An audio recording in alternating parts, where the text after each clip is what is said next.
आज ही के दिन 12 अक्टूबर 2005 को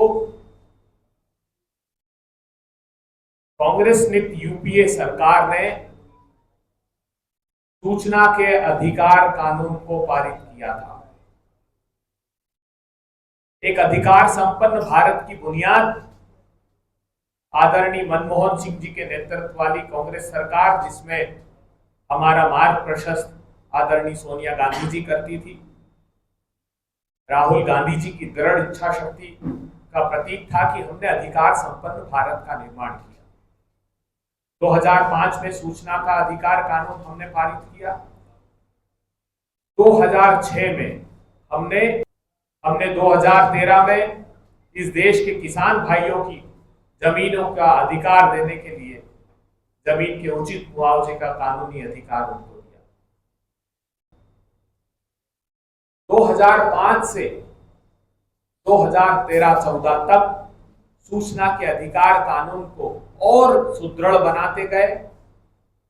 पारदर्शी प्रशासन के लिए हमको ये लगा कि भारत के नागरिकों को यह हक होना चाहिए कि पारदर्शी तरीके से देश में क्या काम किया जा रहा है, ये सूचनाएं उनको मिले।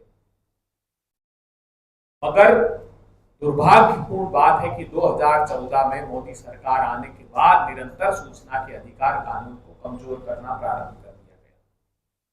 2019 में एक संशोधन इन्होंने किया, जिसमें सूचना आयुक्तों और सूचना के अधिकार कानून को कमजोर करके वो अधिकार केंद्र की सरकार में निहित किया। केंद्र की सरकार जो हमने 5 वर्ष का कार्यकाल तय किया था, वो केंद्र की सरकार के पास वो अधिकार आ गए कि वो उनका कार्यकाल कितना सुनिश्चित करे, उनके जो अधिकार हैं वो केंद्र सरकार सुनिश्चित करने लगा। तो बड़ा हमला 2019 में मोदी सरकार ने सूचना के अधिकार कानून पर किया। उसके बाद digital personal data protection act 2023 में लेकर आए। उसमें आरटीआई एक्ट के सेक्शन 8 को कमजोर कर दिया। ये कहकर कमजोर कर दिया कि जो पर्सनल डेटा है, अगर वो लोकहित में भी है, अगर वो लोकहित के लिए बेहद जरूरी भी है, तो भी उसको जारी नहीं करने का, जाहिर नहीं करने का प्रावधान उसमें जोड़कर सूचना के अधिकार कानून को कमजोर किया। इसके बाद मोदी सरकार ने दूसरी तरह से खेल खेला ताकि भारत के नागरिकों को सूचना न मिले। तो उन्होंने, आप जानकर हतप्रभ रह जाएंगे कि 11 सालों में 7 बार ऐसा हुआ कि केंद्रीय सूचना आयुक्त का कार्यालय मुख्य सूचना आयुक्त के बगैर 7 बार खाली रहा। रिटायरमेंट के बाद उनके अपॉइंटमेंट्स नहीं किए गए।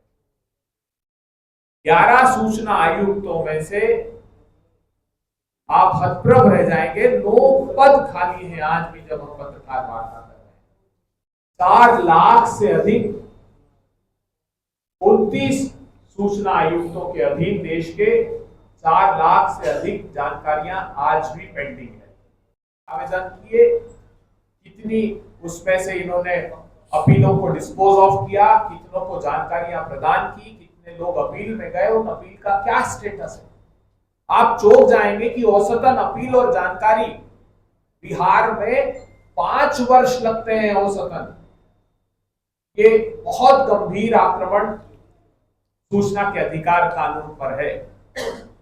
एक सतर्क नागरिक संगठन की रिपोर्ट ये बताती है कि 23-24 में 25,000 शिकायतें लंबित थी और उसी वर्ष लगभग 11,000 शिकायतें बिहार के सूचना आयुक्तों ने वापस कर दी, जो कि उस वर्ष जो जानकारियां 10,000 मांगी गई थी उससे भी अधिक थी।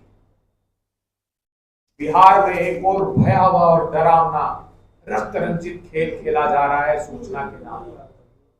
सूचना मांगने पर बिहार के नागरिकों के हिस्से में आती है मौत, बिहार के नागरिकों के हिस्से में आती है हत्याएं। एक के बाद एक समूचे बिहार को रक्त रंजित कर दिया। हत्याओं का तांडव सिर्फ इसलिए कि उन नागरिकों का कसूर ये था कि वो पारदर्शी प्रशासन चाहते थे। बात यह है कि विपिन अग्रवाल की जो हत्या की गई थी हरसिद्धि में, उसका 14 वर्ष के बेटे ने आत्महत्या की कोशिश की कि मेरे पिता को न्याय नहीं मिल रहा है। ये कैसी असंवेदनशील सरकार है। तीसरी मंजिल से कूदा, उसके बाद उसकी मौत हो गई। उसकी मां न्याय की गुहार लगा रही, मगर दिल नहीं पसीजता इनका। तो सूचना के नाम पर हत्या परोसने वाली ये सरकार कितनी निरंकुश है, यह आप सब लोगों के सम्मुख हमने व्यक्त किया। हम बिहार की जनता से आग्रह करना चाहते हैं, जो 20 सवाल का क्रम हमने प्रारंभ किया है, तथ्यात्मक बातें, इन सब बातों का संज्ञान लीजिए। जो आपके हक और अधिकारों की रक्षा नहीं कर सकता और उनकी सत्ता सुरक्षित रहे, ये आपको निर्धारित करना है कि वो सुरक्षित नहीं रहनी चाहिए। अब ऐसी सरकार को, ऐसी निरंकुश निर्दयी सरकार को बदलने का मौका है।